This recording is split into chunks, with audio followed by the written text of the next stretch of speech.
Recently portfolio committee home affairs থেকে ওরা কতগুলো সিদ্ধান্ত ওরা নিয়ে মিনিস্টারকে অনুরোধ করছে। তা এর ভিতরে উল্লেখযোগ্য হইল অ্যাসাইলাম সিকার আবেদনটা পোর্টফোলিও কমিটি, যেটা হোয়াইট পেপার যে লটা, যেটা নতুন গত বছর লঞ্চ হয়েছে, ওটা অ্যাপ্রুভ হয়েছে পার্লামেন্ট থেকে। এখন ওই আইনে সাউথ আফ্রিকায় হোম এফেয়ার চলবে। ওই আইনে বলা আছে যে যদি কেউ অ্যাসাইলাম সিকার আবেদন করতে চায় তাকে পোর্ট অফ এন্ট্রির সিল থাকা লাগবে, যে হ্যাঁ সে পোর্ট থেকে, মানে বর্ডার জাম করে ঢোকে নাই, সে কোনো পোর্ট থেকে ঢুকছে, কোনো ইমিগ্রেশন সে পার হয়েছে বৈধভাবে, এবং ওখান থেকে একটা সিল থাকবে ওই বর্ডার থেকে, হোক সেটা আপনার ল্যান্ড বর্ডার, হোক সেটা একটা এয়ারপোর্ট আর সি বর্ডার, ওখানে একটা স্ট্যাম্প থাকবে। অনেকে আমার জিজ্ঞেস করে যে ভাই স্ট্যাম্প তো কোনো বিশাল কিছু না, আমি যে বললাম যে ওইটাই হলো বিশাল কিছু।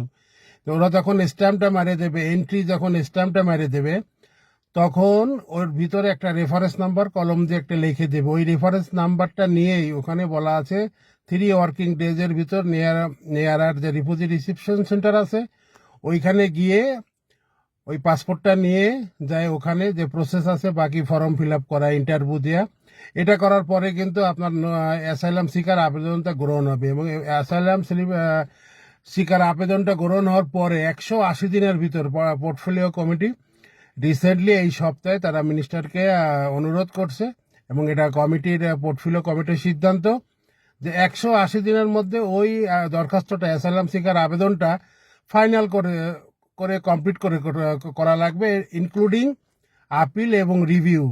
যদি কারো আপিলে যায় এটা ওই টাইম ফ্রেমের ভিতর কমপ্লিট করা লাগবে, আর যদি সে না যায় তাও এটা কমপ্লিট করা লাগবে। মোটামুটি 180 দিন পরে তার ভাগ্য নির্ধারণ হয়ে যাবে, সে কি রিফিউজি স্ট্যাটাস পাবে অথবা সে লিভ দ্য কান্ট্রি পাবে। এই কথাটা পোর্টফোলিও কমিটি রিসেন্টলি তারা মন্ত্রীকে রিকোয়েস্ট করছে, যার কারণে অনেকে বলে যে ভাই অ্যাসাইলাম বন্ধ। আসলে অ্যাসাইলাম সিকার আবেদন কিন্তু বন্ধ না, শুধুমাত্র তারা বর্ডার থেকে ওই অরিজিনাল স্ট্যাম্পটা, যেটা রেফারেন্স নাম্বার লেখা থাকে, ওইটা তারা আনতে পারতেছে না বিধায় তারা কিন্তু হোম এফেয়ার্সে গেলে তাদেরকে কিন্তু ফেরত দিয়ে দিতেছে। কারণ ওই স্ট্যাম্প এবং ওই রেফারেন্স নাম্বারটা না হলে তারা আপনার আবেদন গ্রহণ করবে না। এটা নতুন হোয়াইট পেপার ল এর ভিতরে বলা আছে, যার কারণে সবাই বলতেছে যে নতুন অ্যাসাইলাম বন্ধ।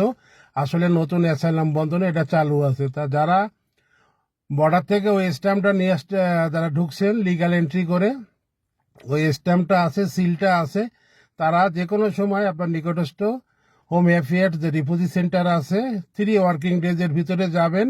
যার পরে আপনার নেসেসারি যে পরবর্তী যে পদক্ষেপগুলো আছে, কাগজপত্র, অ্যাপ্লিকেশন ফর্মগুলো, এগুলো কমপ্লিট করা, ইন্টারভিউ দেওয়া, এটার পরে কিন্তু আপনি অ্যাসাইলাম সিকারের একটা আবেদনকারী হয়ে গেলেন, এবং একটা 180 দিনের ভিতর আপনার ওই আবেদনটা ফাইনাল হয়ে যাবে। তো এইটা হলো রিসেন্ট মূল আপডেট। যদি কারো এই সমস্ত জিনিস না করতে পারেন, সেক্ষেত্রে আপনার নতুন অ্যাসাইলাম আবেদনের সুযোগটা আপনারা পাবেন না, যেহেতু পোর্টফোলিও কমিটি পার্লামেন্ট থেকে এটা নির্ধারণ করে দিচ্ছে। সুতরাং এগুলো আপনার ভবিষ্যতে আর এগুলো সুযোগ পাবেন না। এবং যারা পোর্টফোলিও কমিটির এই আওতার ভিতরে না আসবে, আমার মনে হয় তারা সাউথ আফ্রিকার অ্যাসাইলামের আবেদন করতে পারবেন না, সুযোগও পাবেন না। তো সবাই ভালো থাকবেন। আসসালামু আলাইকুম।